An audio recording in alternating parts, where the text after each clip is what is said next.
Assalamualaikum warahmatullahi taala wabarakatuh dan salam sejahtera semua. Okey, kembali ke channel Cikgu Ina untuk PDPC Sains Tingkatan 5 Bab 2 Nutrisi dan Pengeluaran Makanan. Pada hari ini cikgu akan bincangkan satu tajuk iaitu nilai kalori makanan ya. Dan ini merupakan tajuk yang penting ya. Bukan sahaja untuk peperiksaan tetapi juga untuk kehidupan seharian kita. Okey, kalau kita tengok apa yang kita akan pelajari dalam tajuk ini, yang pertama, kita akan mengenal pasti nilai kalori untuk kelas makanan yang berlainan. Yang kedua, kita akan menganggarkan nilai kalori untuk makanan yang dimakan atau diambil oleh kita. Seterusnya, kalau kita tanya apakah maksud nilai kalori? Jadi apakah nilai kalori? Nilai kalori adalah jumlah tenaga yang dibebaskan apabila 1 gram makanan dioksidakan dengan lengkap. Ya, apa dia? Kita ulang sekali lagi. Jumlah tenaga yang dibebaskan apabila 1 gram makanan dioksidakan dengan lengkap. Ya, itulah maksud nilai kalori, jumlah tenaga ya. So kita dapati unitnya adalah kalori, kilokalori ataupun kita boleh guna kilojoule. Jadi radas yang kita gunakan adalah kalorimeter bomb ya. Jadi inilah radas yang digunakan untuk mengukur kalori. Okay, sekarang kita tengok ada cikgu fokuskan kepada 3 kelas makanan utama di sini iaitu protein, karbohidrat dan lemak ya. Jadi kalau boleh dapati kalori bagi lemak adalah lebih berbanding dengan kalori daripada protein dan karbohidrat. Dan persoalan yang kita perlu tanya adalah berapakah nilai kalori yang kita atau kamu ambil setiap hari. Jadi sebenarnya kita perlu mengira nilai kalori yang kita ambil setiap hari untuk memastikan kita tidak terlebih mengambil makanan. Okay, sekarang kita cuba tengok beberapa nilai kalori untuk jenis makanan yang tertentu.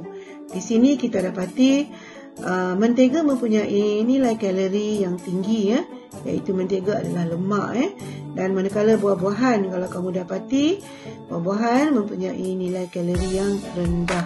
Okey, kita cuba buat satu contoh satu contoh. Okey, contoh begini. Ahmad dia mengambil 200 gram air susu tepung, 250 gram roti dan 100 gram orange untuk sarapan paginya. Jadi kita nak cuba kira nilai kalori Ahmad. Kalau kita tengok di sini, okey, jenis makanan ada 3 yang diambil oleh Ahmad. Jisim makanan juga dia adalah apa yang ada dalam soalan. Jadi kamu kena tengok berapakah jisim yang diberi dalam soalan. Dan nilai kalori makanan kamu kena pastikan sama ada dia menggunakan kilojoule per 100 gram ataupun kadang-kadang diberi dalam kilojoule per gram. Jika kilojoule per 100 gram, kamu perlu membahagi nilai jisim makanan yang kamu ambil dengan 100 gram, barulah kamu darabkan dengan nilai di sini. Kalau kamu dapati di sini, jumlah yang diambil oleh Ahmad adalah sebanyak 5,387.5 kilojoule. Ini hanya untuk sarapan pagi. Okey, seterusnya, kalau kita tengok tips untuk menyelesaikan soalan berkenaan pengiraan nilai kalori ini. Okey, seperti yang cikgu sebut sebelum ini, kamu kena pastikan di dalam jadual itu sama ada ditunjukkan kilojoule per gram ataupun kilojoule per 100 gram. Jika dalam jadual diberi kilojoule per gram, so kamu tak perlu bahagi apa-apa. Maka jisim makanan yang diberi itu kamu terus darab dengan nilai kalori makanan. Manakala jika dalam kilojoule per 100 gram, so jisim makanan ini kamu perlu bahagi dulu dengan 100 baru kamu darabkan dengan nilai kalori makanan tersebut. Di sini cikgu bagi satu contoh soalan ya, supaya apabila kamu belajar satu benda, kamu perlu membuat soalan. Jadi kamu akan lebih memahami tajuk yang kamu pelajari pada sesuatu masa tersebut. Jadi apabila kamu mendapat soalan, cikgu nak kamu membaca soalan dengan betul-betul, jangan skip ya. Tadi pastikan apa yang ditanya dalam soalan ya, dan jawab soalan berdasarkan apa yang ditanya. Maka di sini dia bagi tahu 50 gram ikan bilis, 100 gram minyak masak dan 200 gram nasi dan 150 gram telur.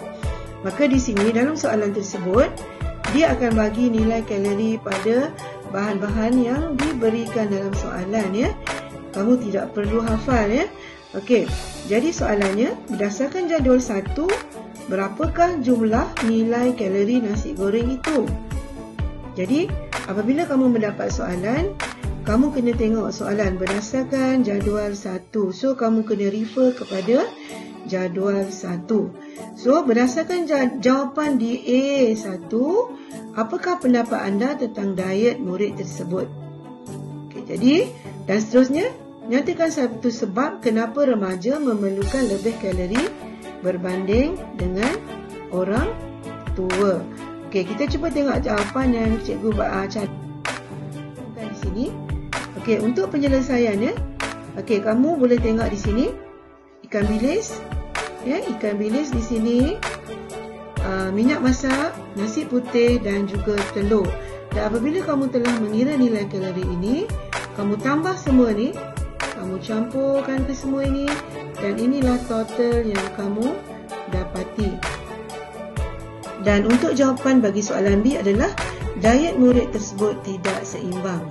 Ataupun kamu boleh jawab murid itu mengambil terlebih jumlah kalori dan boleh menyebabkan kegendutan.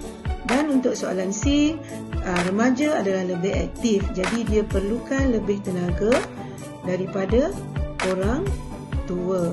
Okay, jadi cikgu harap kamu dapat membuat lebih banyak lagi latihan ya. Okay, kamu kena banyak buat latihan untuk memahami tajuk yang kamu telah pelajari. Okey, jadi teruskan membuat latihan yang berkaitan dengan tajuk ini. Semoga terus berjaya dengan cemerlang. Okey, sampai di sini dulu. Kita akan sambung lagi pelajaran kita. Okey, daripada channel Cikgu Ina.